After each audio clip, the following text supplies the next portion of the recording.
You're listening to the Pace Radio Network here at paceradio.net. The views expressed by the individuals during this broadcast are their own opinions, and they may not be the same as those of their group or other organizations they may be involved with. All medical advice during our broadcast is not a medical opinion and should be checked with your medical physician.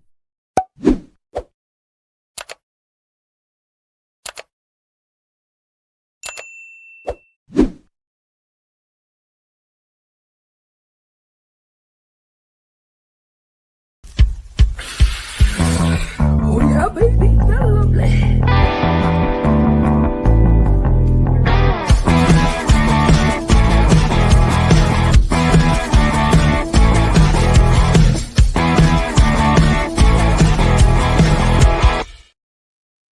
Good morning, it's July the 17th, and welcome to Psychedelics and Cannabis Educational News. Good morning, Rev Cindy. How you doing?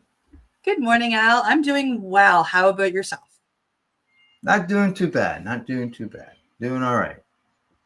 And I can tell you I'm not cooking up a storm here today with the heat because we're expecting rain this afternoon. And so it's not sunny and hot outside. Yeah, we've got rain. Like that rain is meant to hit us here in a day or two. I'm looking forward to it because mofo, the heat wave this time is worse than the first two. Yeah, it's just super crunchy out there. Everywhere we're stepping, the grass is dry. The grass isn't growing, but I can tell you the roots of the weeds is deep because the weeds are growing like crazy. Oh yeah, they're finding moisture for sure. We have the heat warning going on down here. As you know, like it's just leaving you. We always get the weather shortly following you guys. And it's really, really bad. It's super crunchy. And there were fools setting off fireworks last night. Hope they're doing it over water. Yeah, well, they were close to water, but I don't know if they were over water. Yeah. That's right. Yeah. All right. Well, before we get started, if you're watching us on YouTube, hit the subscribe button. We appreciate it. The like button or whatever you call it. Other than that, what do you say we get going with today's stories? Yeah, because in 57 minutes, I'm on weekend. All right, let's get at her. Here we go. Coming to us this morning from Yahoo News. Trump administration is pushing for psychedelic therapy. Will it help or hamper the field? We'll find out. For decades, proponents of psychedelic drugs have pushed a provocative message. Illegal mind-altering substances like LSD and ecstasy should be approved for patients grappling with depression, trauma, and other hard-to-treat conditions. In the United States, the presidential administration finally seems to agree. Yeah. This line of therapeutics has tremendous advantage if given in a clinical setting, and we are working very hard to make sure that happens within 12 months, U.S. Health Secretary Robert F. Kennedy Jr. recently told members of Congress. His suggested timeline for green lighting psychedelic therapies surprised even the most bullish supporters of the medicines. Yeah, really. The Trump administration's embrace of psychedelics has sparked both excitement as well as concern from those in the field who worry the drugs might be discredited if they appear to be rushed onto the market or too closely linked with Kennedy, who is known for controversial views on vaccines, antidepressants, and fluoride. I'm quite optimistic, says Rick Doblin, whose organization has pursued the medical use of MDMA since the 1980s. He says, I'm also worried that the message the public might get is, well, RPK thinks psychedelics, and now it's approved. Mm-hmm. Under former U.S. President Joe Biden, the Food and Drug Administration rejected MDMA as a treatment for post-traumatic stress injuries, citing flawed data and questionable research. Regulators called for a new study, likely taking several years. It was a major setback for Doblin and other advocates hoping to see the first U.S. approval of psychedelic for medical use. And European researchers said it likely set the field back as well. Yeah, hardcore. The but the agency appears ready to reconsider. FDA Chief Marty McCary, who reports to Kennedy, has called the evaluation of MDMA and other psychedelics a top priority, announcing a slate of initiatives that could be used to accelerate their approval. One new program promises to expedite drugs that serve the health interests of Americans by slashing the review time from 6 months to as little as 1 month. McCary has also suggested greater flexibility on requirements for certain drugs, potentially waiving rigorous controlled studies to compare patients to a placebo group. Yeah, and we have to remember as consumers and advocates and activists that a lot of these medicines have been around for a millennia, like way longer than we can even comprehend. The only one that hasn't is 5-MeO DMT, which was, it's only, 50, 60 years old. It's the newest one, but we're talking 60 years of research that we've done already with this, like just by its use with this wonderful medicine. And it would be really nice if the governments would take some of that into account. I understand they want something on paper, but like we've been researching this stuff for as long as humans have been around. Well, yeah. Yeah. But the agency appears ready to reconsider. FDA chief. Oh, no. Yeah, you read those. I'm down to that approach, considered essential for high quality research, has long been a stumbling point for psychedelic studies, in which patients can almost always correctly guess whether they've received the medicine or the dummy pill. U.S. health agencies also recently hired several new staffers with ties to the psychedelic movement. Yeah. Oh, I lost you. We are down under links to psychedelic advocates. I read the first little paragraph. Psychedelic. Okay. Links to psychedelic. Okay. Yeah. So into the quote then, right? Yes. Yes. All right. Yes. The quote is from Greg Ferenstein. He's a fellow at the Libertarian Research Foundation. He says, these are all very promising signs that the administration is aware of the potential of psychedelics and is trying to make overtures that they're ready to approve them. Now, as a presidential candidate, Kennedy discussed how his son and several close friends benefited from using psychedelics to deal with grief and other issues. Boy, howdy did they ever. They went and did ayahuasca. God bless their hearts. But some experts worry the hope and hype surrounding psychedelics has gotten ahead of the science. Philip Corlett, who is a psychiatric researcher at Yale University, says bypassing rigorous clinical trials could set back the field and jeopardize patients. If RFK and the new administration are serious about this work, there are things that they could do to shepherd it into reality by meeting the benchmarks of medical science. I just don't think that's going to happen, Corlett says. Now, Nora Volkow, the longtime director of the U.S. National Institute on Drug Abuse, says her agency remains interested in psychedelics. It is funding a U.S. drug maker that's working to develop a safer synthetic version of ibogaine, which is a potent psychedelic made from a shrub that's native to West Africa. Talking about ibogaine, there you go. Yeah. Texas recently launched a $50 million trial to test ibogaine as a treatment for opiate addiction, PTSD, and other conditions. And let me tell you from personal experience, it works. I went in for all of those things, opiate addiction, PTSD, and a few other conditions, and it works. I am very intrigued by the pharmacological properties and how they are influencing the brain, Volkow said. But there's always a but. You also have to be very mindful not to fall into the hype and not be objective and rigorous in evaluating them. Yeah. So there you go. Yeah. End of story. Close that one, huh? Good morning, Gordo. How you doing? Hi, Gordo. All righty. On to the next story we got going on here. From a good story of what's going on with psychedelics, I see those reports, right? And things can look promising, that's for sure. So, yeah. All right, here we go. On to the next story. We're ready to go. Yeah, coming to us from Cannabis Business Times. U.S. House Subcommittee advances bills to prevent cannabis rescheduling under the DOJ. Huh? What?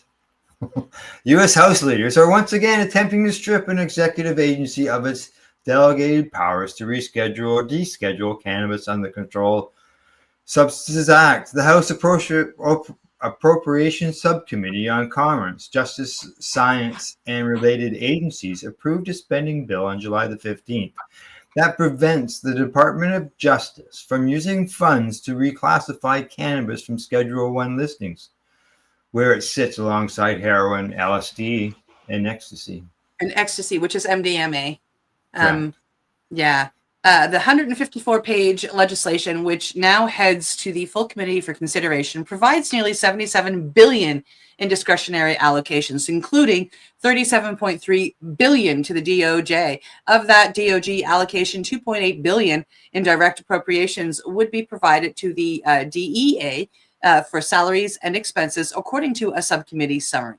While the CJS legislation encompasses law enforcement, economic trade, space exploration, and other matters, the summary doesn't mention cannabis. Also, the subcommittee's members did not discuss the cannabis-related provisions during the hour-long markup on the bill before voting 9-6 to approve underlying legislation.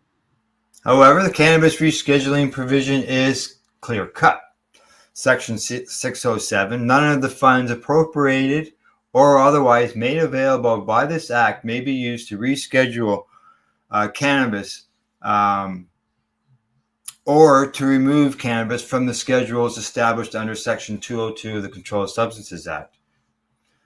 Under the executive branch of government, the U.S. Attorney General, currently Paul Bondi, has the unilateral authority to schedule, reschedule, or decontrol drugs or medicines that have been wrongly put in there under the CSA. However, the Attorney General has traditionally delegated this authority to the DEA since the agency's establishment in 1973.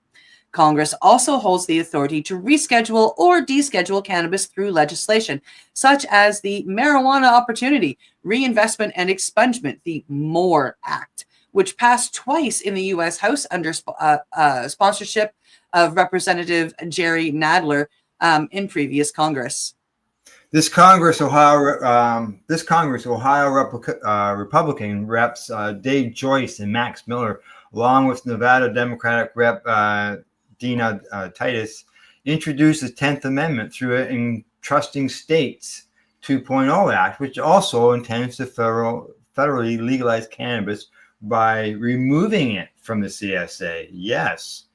This legislative attempt comes as the House CJS bill is aiming to eliminate the executive branch from the cannabis rescheduling equation, despite a Biden-era proposed rule to move cannabis to Schedule III that remains in play.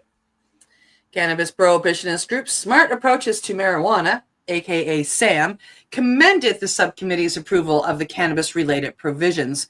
The House CJS's appropriations bill just passed with SAM-backed provisions blocking the federal rescheduling of cannabis and restoring DOJ power to go after medical marijuana dispensaries near schools, even in legal states, the group wrote on X. This is a major win for public health and safety.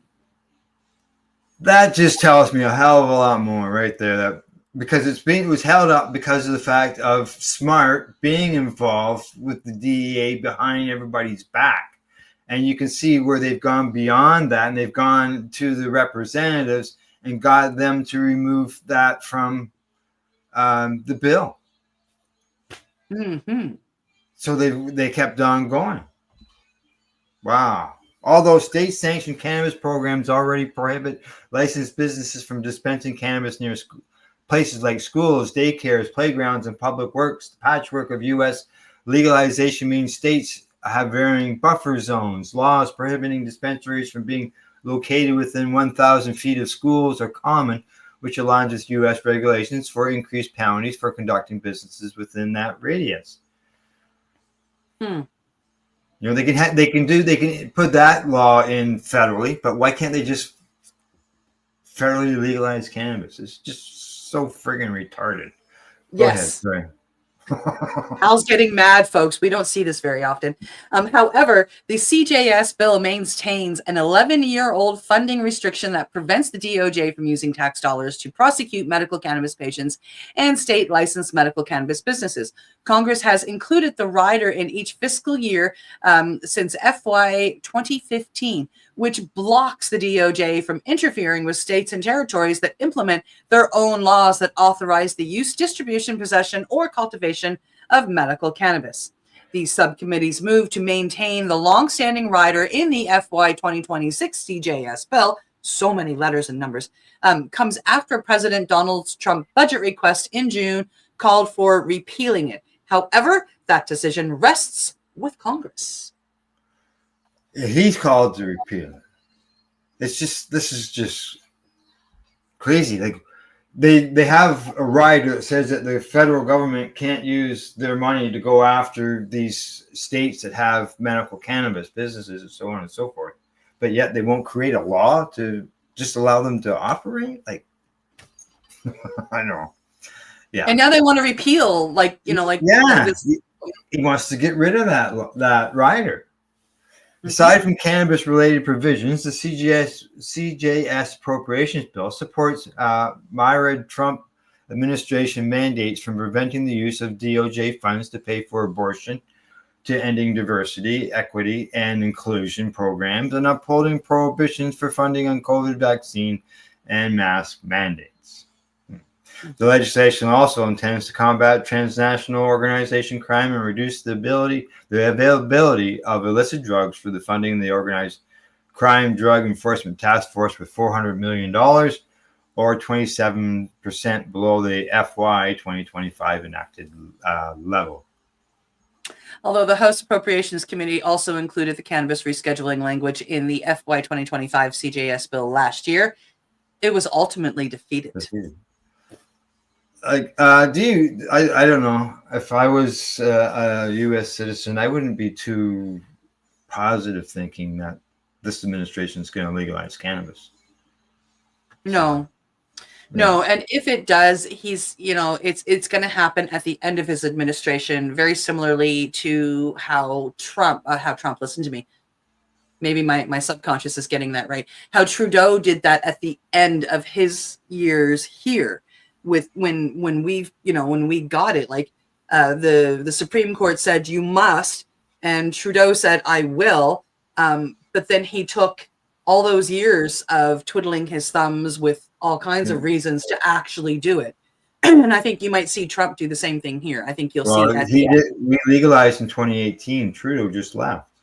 I don't know how you. Yeah, I know, but that was still the end of his first session. Oh, okay. In case he had lost. Right? Right. Good morning, Kent. Yes, I am live on the air. Just so you know, Kent called us during the show. He said, "Oh, you're probably live on the air." And so, yeah. All right, we'll move on to the next story. Here we go. Yeah, coming to us from Hemp Gazette, medical cannabis program in Dominica. Yeah, exactly. Here we go. A recent symposium in Dominica discussed the framework for the establishment of a regulated and sustainable medicinal cannabis industry for the country. Dominica is a Caribbean island nation, part of the Windward Islands chain in the Lesser Antilles archipelago. With a population of around 66,000 people, its economy relies heavily on agricultural, the production of bananas, coffee, patchouli, aloe vera, cut flowers, and exotic fruits. I only know patchouli because it's my daughter's favorite scent. So that's how I know that word, right? I've never seen the word. I never knew it came from the Dominica, so that's really cool. I knew that they had coffee and bananas and the rest of it, but perhaps medical cannabis will also play a role in the country's prosperity in the future while providing health benefits for its people. While the country has decriminalized the possession of small amounts of cannabis, it has not yet legalized it for medical purposes. In 2022, the Dominican government appointed a national task force to review existing legislation and develop a regulatory framework for the controlled distribution of cannabis and its byproducts.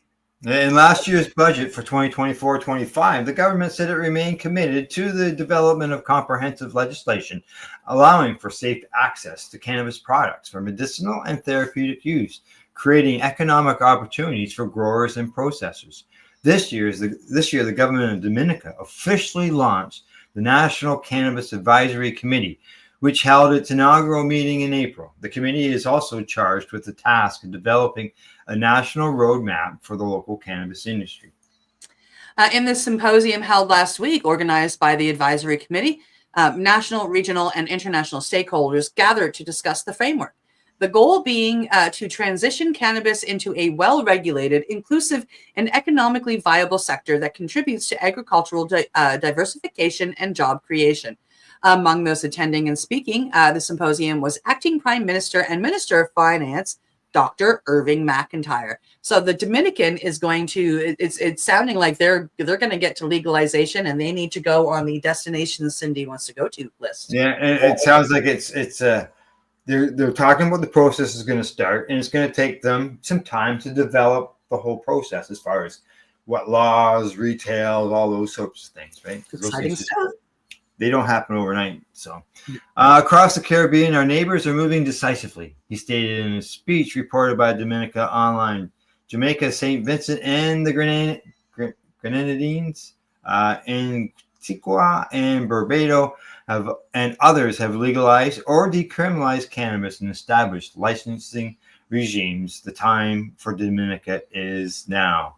Now, a shorter-term goal is to establish a National Cannabis Regulatory Commission. Yeah, and this body will provide long-term oversight and ensure that Dominica remains a trusted, respected, and competitive player in the international cannabis realm. This is coming from Dr. McIntyre. Exciting. Yeah. Congratulations, Dominica. Exactly. Yeah, like you say, a spot to put on the bucket list. Yep. Yeah. Exactly. Maybe by the time I get to go there, they'll have it all smoothed out. And yeah, that's the thing. Like when a country says that we're going to legalize cannabis, they've got all that work to do before they actually get to that point, right? So, all righty. Last story before we go to break is ready to go. Here we are. Yeah, coming to us from, where are we at? Globe Newswire. Following Psychedelic Science 2025 success, MAPS publishes first of hundreds of conference session videos. Wow. Okay, here we go. The MAPS, that's the Multidisciplinary Association for Psychedelic Studies, announced the launch of its enhanced virtual trip video conference platform featuring the first selection of videos from the Psychedelic Science 2025.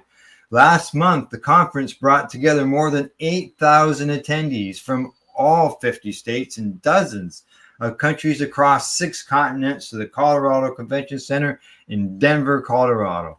As the psychedelic movement synthesizes decades of progress, challenges, and the hard-won lessons to shape the strategic path forward, the 5th installment of the Psychedelic Science Conference Series, which MAPS has hosted since 2010, centered on the theme of the integration.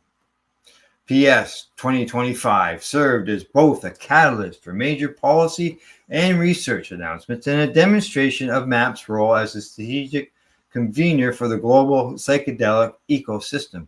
Colorado Governor Jared Polis chose the conference to announce statewide pardons for past psilocybin convictions. All right.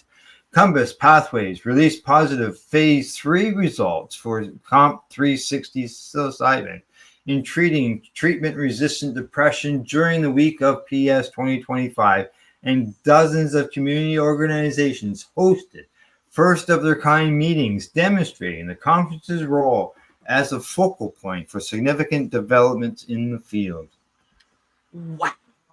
Wow. So exciting. Oh my God. MAPS awarded more than 1,200 scholarships and subsidized the participation of 205 nonprofit and non-commercial community partners, exemplifying MAPS's commitment to equity and inclusion. MAPS announced that dozens donors gave more than $1 million throughout the conference week, driven by a $500K matching gift, and over 1,100 recurring donors joined its newly launched membership program. advancing integration through meaningful dialogue. The integration reflected the movement's current phase, in which scientific breakthroughs, policy reforms, and cultural shifts must be woven together to create lasting change. PS 2025 created opportunities for people across political spectrums, professional affiliations, and personal identities to explore tensions, challenge ideas, and better understand one another. There you go. Good stuff. Wow. Yeah, I was really hoping to attend that conference this year, but getting some education, paying for schools and all of that stuff came above it. So 2026, I'm kind of hoping is going to be 2026 and 2027 are my year for conferences around the world, around the world. And I really hope to make psychedelic science one of them in one of those years. It's just so many people I knew that were there. People that I went to school with were speakers. And it was incredible just to watch it happen virtually. And to know that everything came out of it and everything's moving forward. It's just so exciting.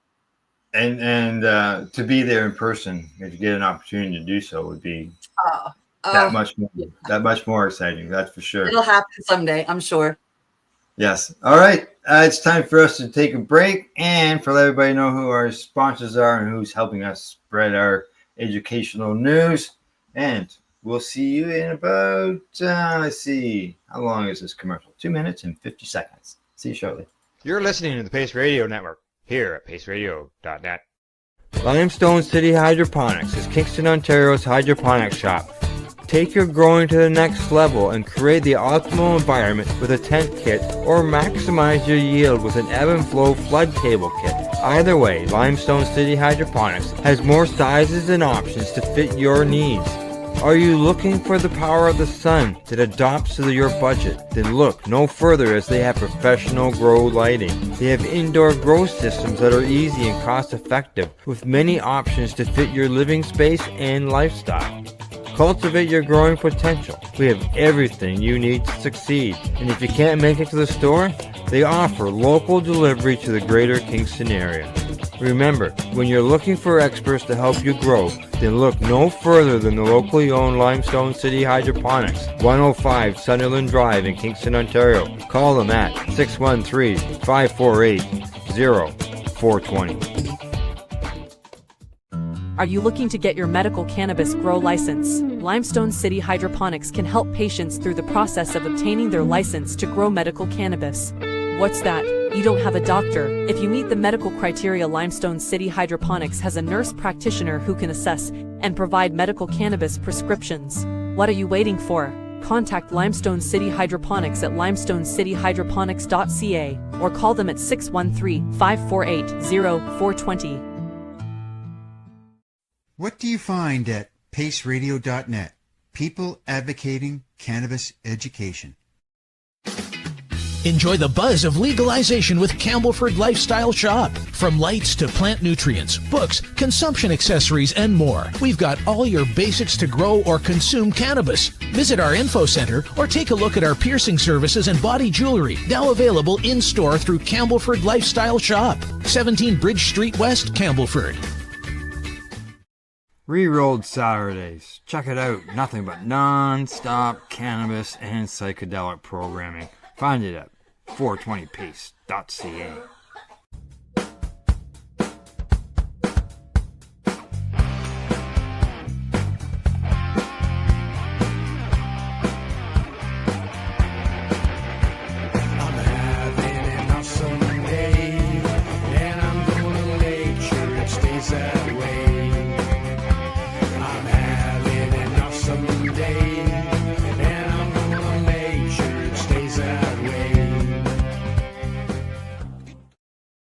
You're listening to the Pace Radio Network here at paceradio.net. All right, we're back with 4 more news stories, and we're hoping you're having an awesome day. Here we are. Yeah. All right, here we go. Yeah. Coming to us from StratCan, Aurora Cannabis to continue Strains for Heroes program for veterans. Aurora Cannabis Inc. announced that it will continue its Strains for Heroes initiative for the 3rd consecutive year, collaborating with veteran communities and organizations across Canada. 5% of the net profits from the sales of Aurora Strains for Heroes products are donated annually to veteran-focused organizations up to a maximum of $200,000. I'm curious as a veteran what they are giving to and what it is used for, to be honest. The Strains for Heroes program offers several cultivars from MedRelief, which merged with Aurora in 2018 in dried flower and pre-rolls. For the third consecutive year, we are honored to stand alongside the veteran community, not just in compassion, but in action, says Jeff Hoover, who is the SVP of Commercial Canada at Aurora. Our commitment is embedded in how we listen, collaborate, and innovate with veterans to develop high-quality medicinal cannabis products that truly serve their needs. Their resilience inspires our mission, and their voices shape our products. Supporting those who have served our country is a responsibility we carry with pride. Now, Aurora says it uses information gained from veterans participating in the program to help guide the company in crafting custom cannabis strains, focusing on attributions such as aroma, appearance, and effects that matter most to veteran patients.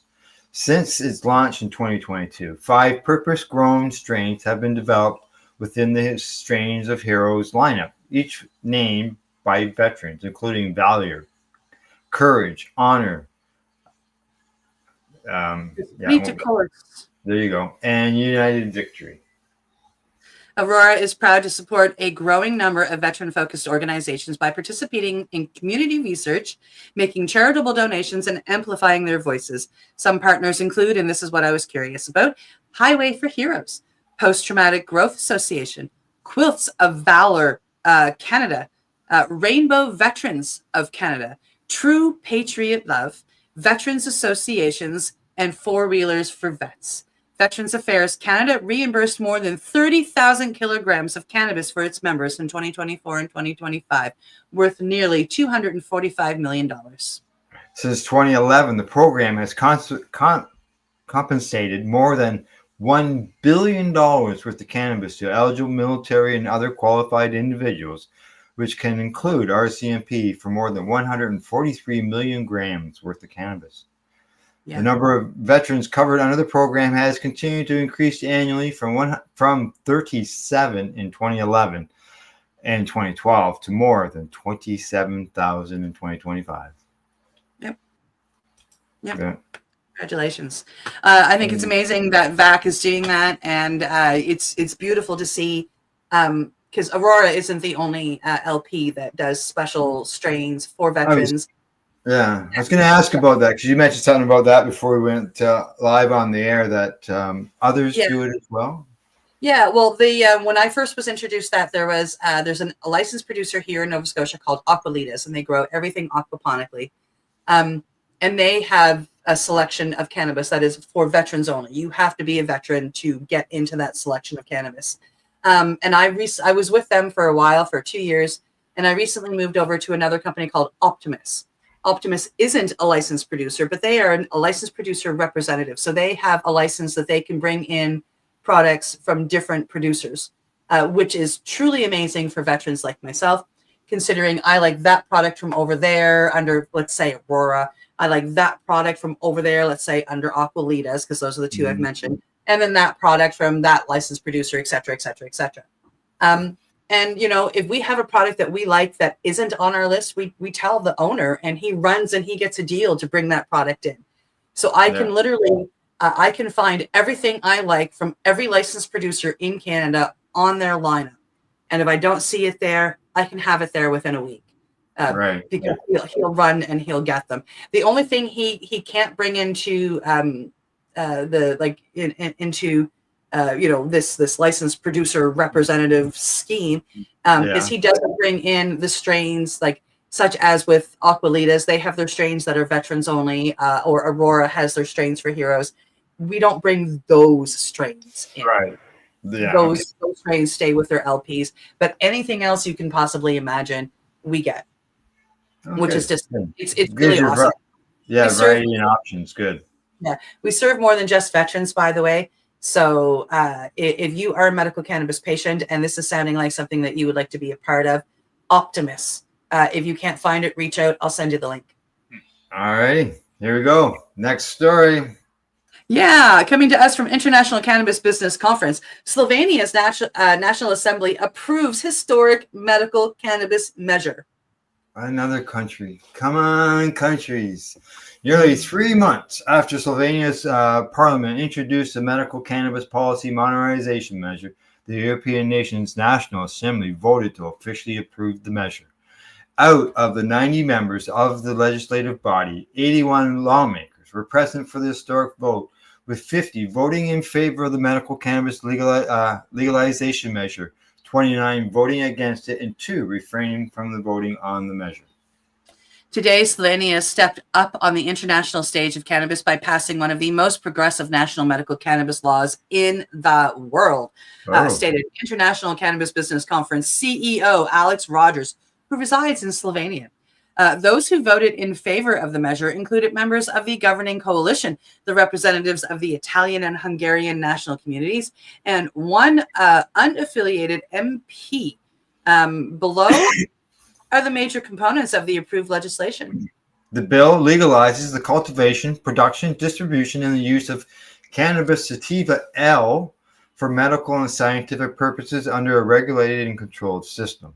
The measure introduces a non-restrictive licensing system. Any individual or company that fulfills the conditions can obtain a license. There will be no public tender and no state monopoly. Both public and private entities can produce and distribute medical cannabis.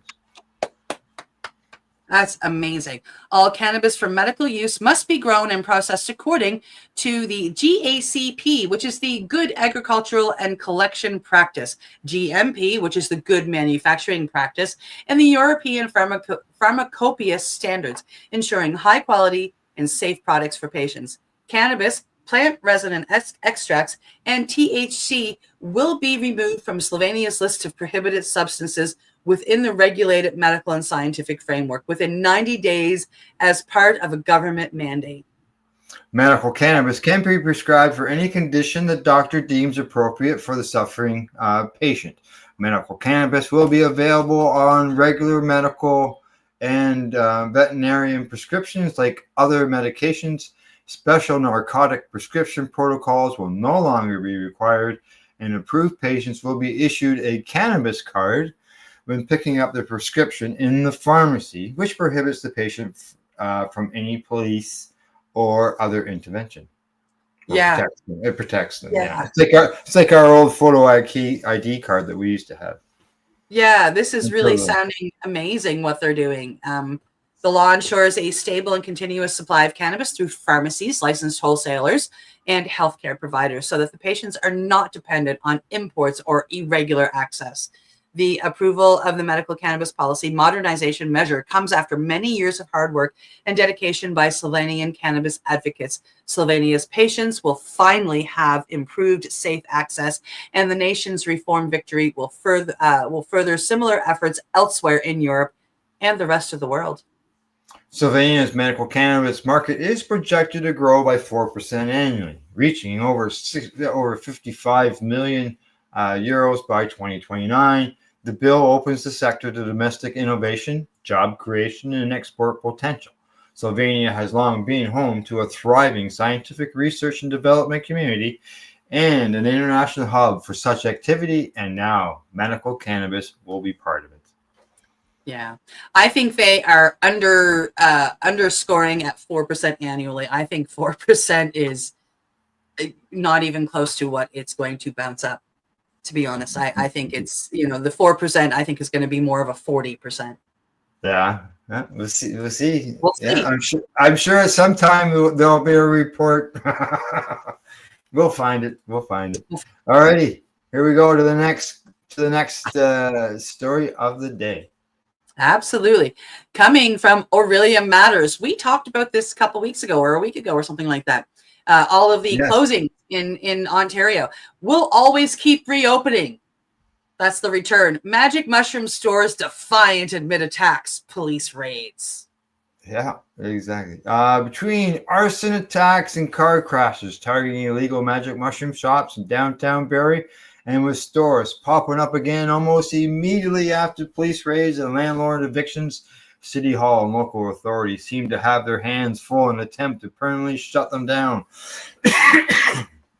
In the latest violent incident, to strike a local psilocybin dispensary, police are investigating after a fire described as suspicious in nature appears to have been intentionally set outside of a building which houses an illegal magic mushroom shop at downtown's 5 Points intersection in the overnight hours on Tuesday. Fire crews received the call around 4 a.m. on July 15th and arrived at the building at Bayford and Dunlap Streets, which houses a takeout restaurant on the ground floor and Shroomies, a psilocybin dispensary on the second floor. The blaze was knocked down quickly by firefighters, but the extent of the damage to the building has not yet been realized. The scene was held by police with an investigation beginning early today, a fire official says, but the frequency of attacks on these prohibited business ventures operating in the city, one has to wonder what's going on around Barrie's illegal psilocybin market. Just 12 hours prior to the fire, Paul, the manager of Shroomies, who declined to give his last name, was interviewed on Monday afternoon in his shop and was asked about the quick reopening of the store after the previous location was shut down. He confirmed they were evicted by the landlord of the building at Dunlop to Mary Streets. Yes, basically after the previous fire. And they've got people living upstairs, Paul said, after the safety concerns due to the reoccurring violent attacks on storefronts. An arson investigation has launched following a blaze on April 23rd that damaged the inside of Shroomies at the time located on Dunlap Street. And police have said that there was a broken ground floor window on the Mary Street side of the building with an incendiary device or substance being tossed inside the building, which caught fire. There are no injuries reported in that incident. Wow. Today, Shroomies is once again down for the count after what appeared to be a similar arson. I can only assume it's the competition that was doing it to us, he said in the April firebombing prior to today's attack. As for the police efforts to weed out the illegal mushroom shops, Paul, clearly frustrated, shakes his head and points out the window at the busy 5 Points intersection in the heart of downtown Barrie. He says, I've got a front row view of one of the best back alleys in town, right? And I can walk 3 blocks and get a midnight massage. There's obviously a gray area of legalities all around me, he said of the opening drug use and other potential illegal businesses ventures operating in the city. Yeah, there's a lot more things to worry about, Paul added.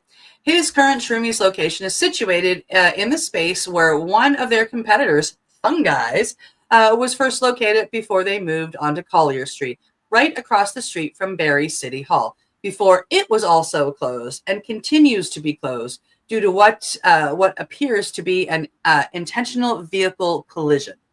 The layout of the vacant space was similar to what Shroomies needed, so reopening so soon after the eviction was easy for Paul. He claims the current landlord knows what he is getting into, despite the obvious insurance and legal risks of hosting a business tenant operating illegally.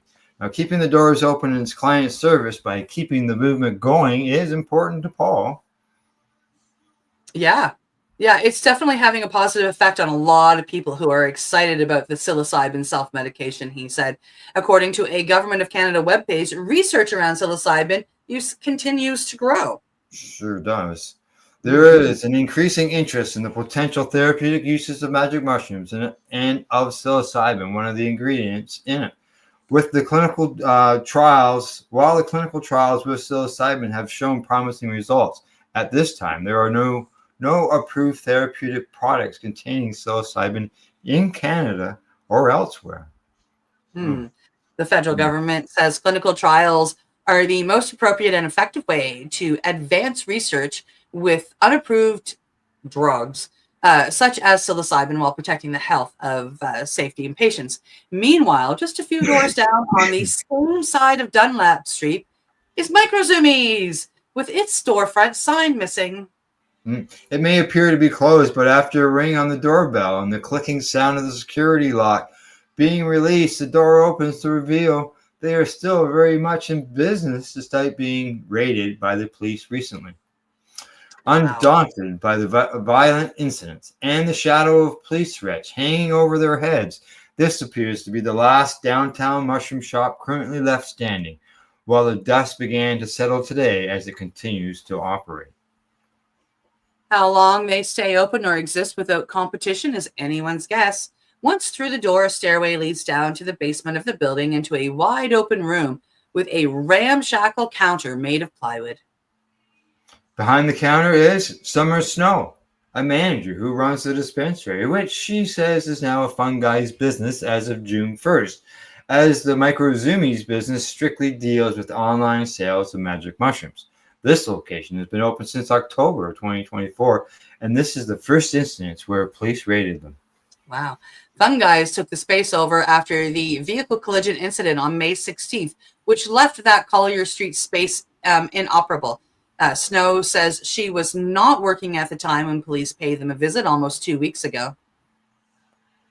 The other boys were, and they were arrested, she says. Snow claims police seized their counter along with mushroom products and equipment, hence the roughly assembled plywood, one in place now. She exudes confidence as she loudly rails against the city and the police after the recent raid. I've watched 20 people die. I've watched 20 people overdose. I have resurrected 20 people, she exclaimed. I watched someone get stabbed to death, but we're worried about mushroom shops? There are 5 crack houses on the street, I know. I lived beside one. People are dying, and it's an epidemic, says Snow. Yeah. Despite being clearly against the law, Snow believes the industry is being unfairly treated. 100%. I stand with you, sister. As long as we are doing it properly and we're educating people, this is a medical store. It's medicinal, she says. And so I don't understand how we are getting raided. I don't get it. Smith remains defiant in the face of legal action. She says, we will always keep reopening. What are they going to do? Put me in jail? Put me in jail? You want a martyr for the fucking cause? Make me a martyr, but I'm not going to stop. This will change the world, and people are dying, Snow says, and her voice rising in anger. And just so you know, the word fucking is in there. I'm only quoting the article. Al's not a big swearer, so yeah. If the shop isn't open, we have online. So what are you stopping here? Earlier this month, Barrie Police Chief Rich Johnson said officers will continue to focus on illegal mushroom shops.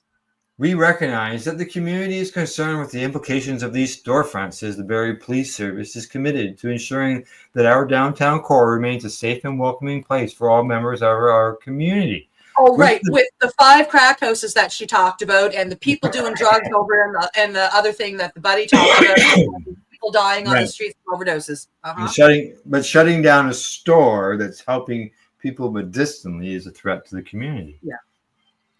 Yep. With the support of the Barrie Police Services Board in the city, we have made it a priority to close down these shops and work towards eradicating them from our community, the chief added. Meanwhile, at least one neighboring business is worried the ongoing arson attacks will endanger lives and their own livelihoods, as the old Victorian buildings they all share in the downtown are, by nature of their antiquated 19th century building practices, susceptible to out-of-control burning, as seen with past downtown fires. Oh yeah, they're all built.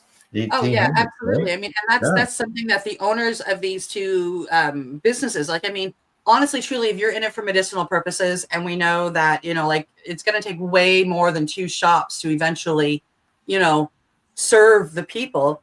Like, if you're there to be helping people, why are you attacking each other? And if it's not them attacking each other, who is doing the attack? That's my question. Like, they mentioned something about it being other businesses going at each other, like a battle for the area. Yeah, sounds right? Like shroomies are attacking fungi's and fungi's are attacking shroomies. But is it? When I know about these companies, like, there's no way in hell that they would do that. Well, they mentioned the one was actually an online business and the other one was a storefront, and that they were working together. Yeah. So it makes me wonder, are these people who are upset at these businesses, are they doing it because it's an illegal business and that they're doing something illegal to shut down something that they feel is an illegal business?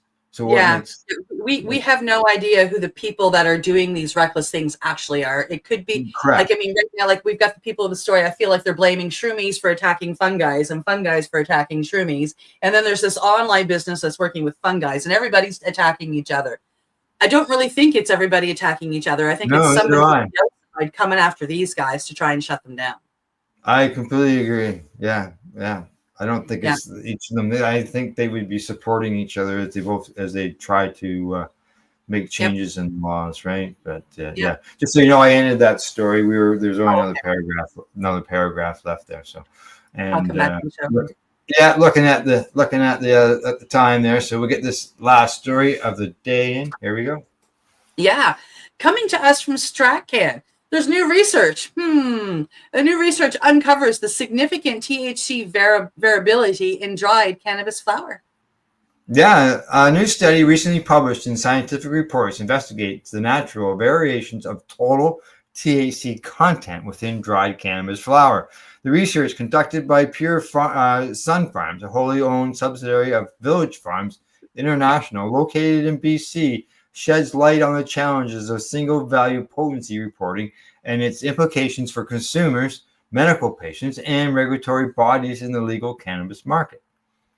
For years, consumers and medical patients have relied on a single THC percentage listed on the product labels to guide their purchases decisions, often associating higher percentages with stronger psychoactive effects, as well as higher quality and value.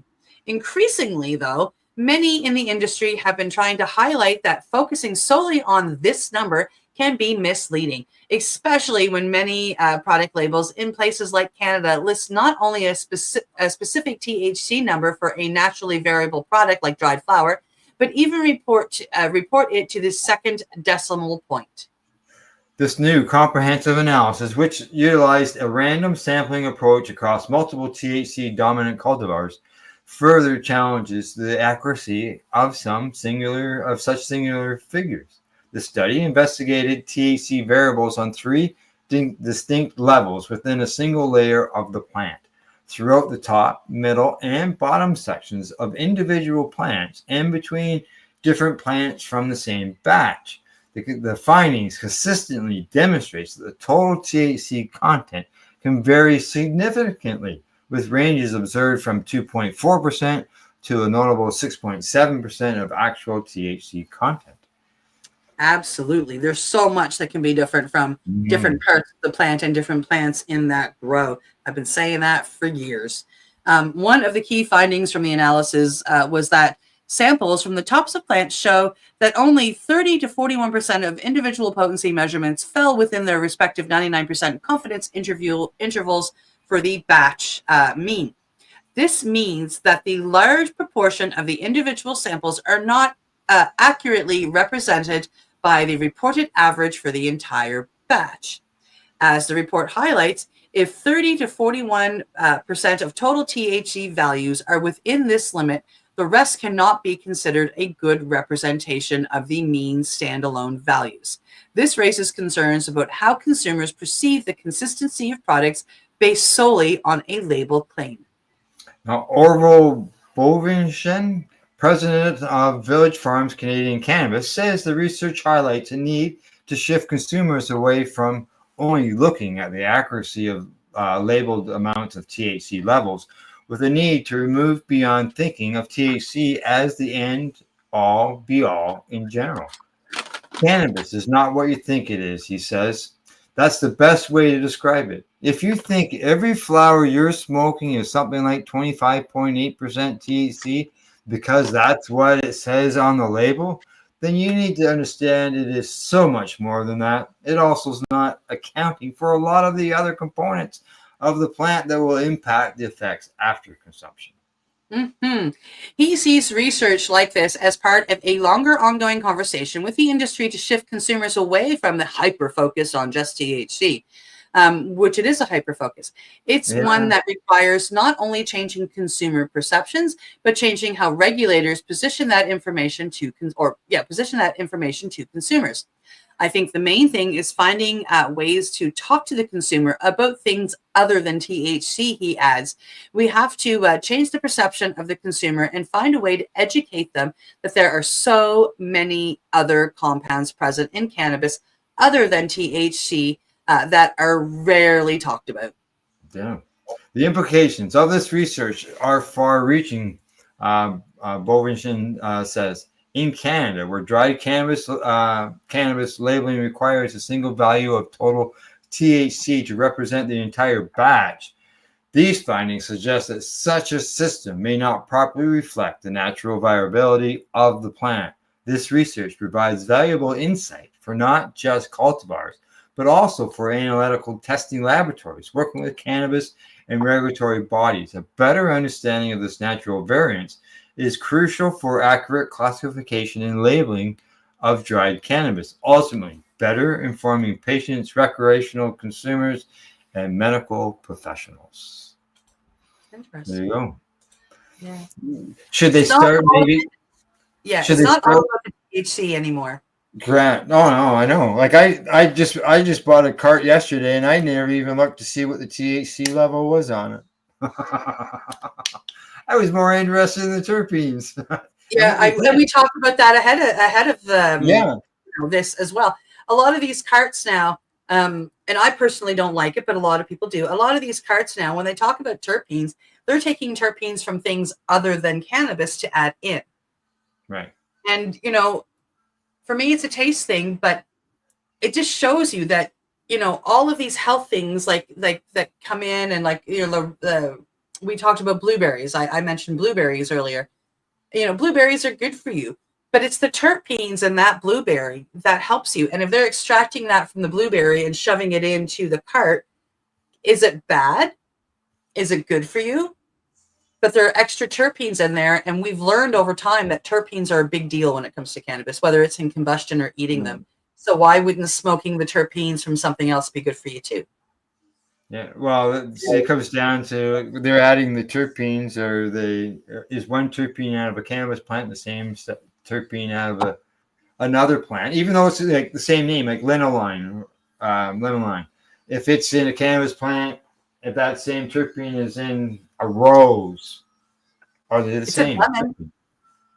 Yeah, a lemon. Would be a good example. Is it exactly the same terpene? So they say it is, and then they add extras in. So I like to find the ones that don't have anything in them. Same. Just like the one that I got here right now. No, it says right on. No added distillates, no added terpenes. Yep. And yours is the same as mine. It's a 1964, isn't it? Yeah. You like the 1964?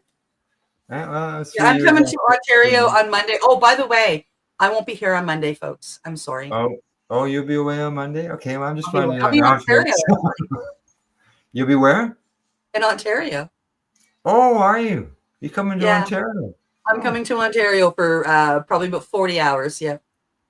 Oh, okay. You're just in and out. Well, you can't even. Well, you can get across the province in 40 hours. It's about a 25-hour drive across the province. It is. I've done it. It's hard. Ontario is the hardest province to drive through. I've been driving for 3 days. I'm still in it. All righty. Anything else that you want to mention? Besides, I'm not going to be here on Wednesday, so I'll see you all Thursday. Yeah. All right. Sounds good. All right. Other than that, that's the news for today. Thanks for tuning in. Thanks for watching. And also thanks to our sponsors, Limestone City Hydroponics.ca, At-Eze.ca, and the Campbellford Lifestyle Shop. And as I always say, don't forget to educate, medicate, and do not incarcerate. You're listening to the Pace Radio Network here at paceradio.net. The opinions of the individuals during this broadcast are their own, and may not be the opinions of their group or other organizations they may be involved with. All medical advice during our broadcast is not a medical opinion and should be checked with your medical physician. Enjoy the buzz of legalization with Campbellford Lifestyle Shop. From lights to plant nutrients, books, consumption accessories, and more, we've got all your basics to grow or consume cannabis. Visit our info center or take a look at our piercing services and body jewelry, now available in-store through Campbellford Lifestyle Shop, 17 Bridge Street West, Campbellford. Limestone City Hydroponics is Kingston, Ontario's hydroponics shop. Take your growing to the next level and create the optimal environment with a tent kit, or maximize your yield with an ebb and flow flood table kit. Either way, Limestone City Hydroponics has more sizes and options to fit your needs. Are you looking for the power of the sun that adapts to your budget? Then look no further, as they have professional grow lighting. They have indoor grow systems that are easy and cost effective, with many options to fit your living space and lifestyle. Cultivate your growing potential. We have everything you need to succeed. And if you can't make it to the store, they offer local delivery to the greater Kingston area. Remember, when you're looking for experts to help you grow, then look no further than the locally owned Limestone City Hydroponics, 105 Sunderland Drive in Kingston, Ontario. Call them at 613-548-0420. We are people advocating cannabis education here at paceradio.net.